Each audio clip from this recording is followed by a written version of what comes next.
مجھے جو ہے جیسے یہ میرے اوپر گرا ہے مجھے بھی اس پر گرنا ہے۔ اب یہ بات دوسری صف والا تیسری صف والے پر، تیسری صف والا چوتھی صف والے پر، اور یہ دھکا آیا امام تک اور دے مارا سر امام کے کندھے کے اوپر۔ امام نے نماز توڑ کے کہا کیا ہو رہا ہے، پر کیوں دھکے مار رہا ہے؟ کہا امام صاحب ٹھیٹ سے آ رہا ہے، پیچھے سے آ رہا ہے یہ دھکا۔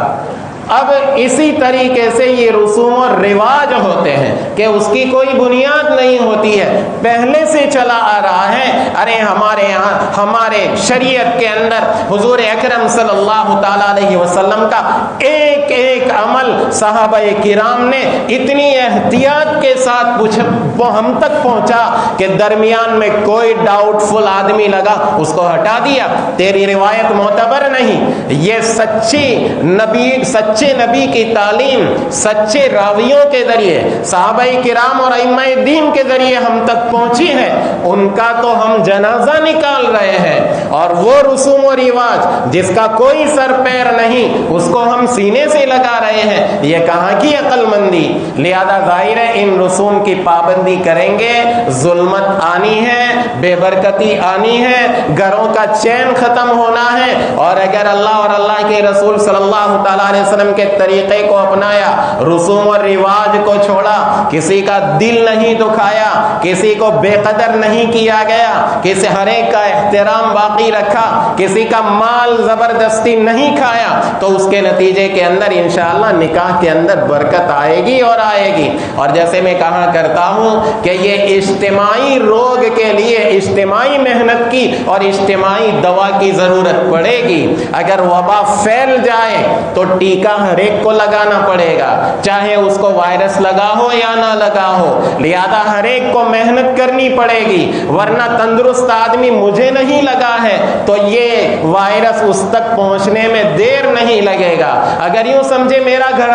بڑا دیندار ہے، مجھے فکر کی کیا ضرورت ہے، یہ میرے دروازے پر دستک دے رہے ہیں یہ سارے رسومات۔ اس لیے ہر ایک کو فکر مند ہونے کی ضرورت ہے، ہر دیندار کو ضرورت ہے، ہر ایمان والے کو ضرورت ہے۔ اجتماعی فکر ہوگی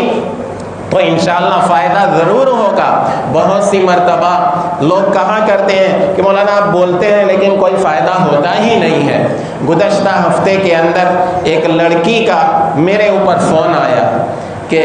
مولانا ایک بات ذرا آپ سے کرنا ہے، کچھ وقت ہو۔ میں نے کہا ٹھیک ہے۔ کہا میں یوٹیوب کے اوپر آپ کی بات سنتی رہتی ہوں، آپ نے بتلایا یہ چیزیں ہمارے اور جو ہیں وہ کیا ہے، اس میں یہ سب شریعت کے اندر نہیں ہے، ہمیں تو پتہ ہی نہیں تھا۔ اب ہمارا نکاح ایسے گھرانے میں ہو رہا ہے کہ مشکل ہے کہ بھئی یہ سب چھوڑے، تو اب میں کیا کروں، کیا کرنا چاہیے؟ میں نے کہا بیٹا دیکھو ایسا کرو، آپ کے گھر والے اور ان کے گھر والے دونوں جمع ہو اور دونوں آپس میں میٹنگ کرو اور جمع ہو اور جو ہے کہ بھئی ہم کو شریعت کے مطابق نکاح کرنا ہے تاکہ نکاح کا مقصد حاصل ہو۔ بہت سی مرتبہ ہمارے گھر والوں کو پتہ ہوتا ہی نہیں ہے کہ یہ رسوم و رواج اور گناہ کا کام ہے، ان کو بتلانا یہ ہماری ذمہ داری ہے۔ اللہ پاک عمل کی توفیق عطا فرمائے۔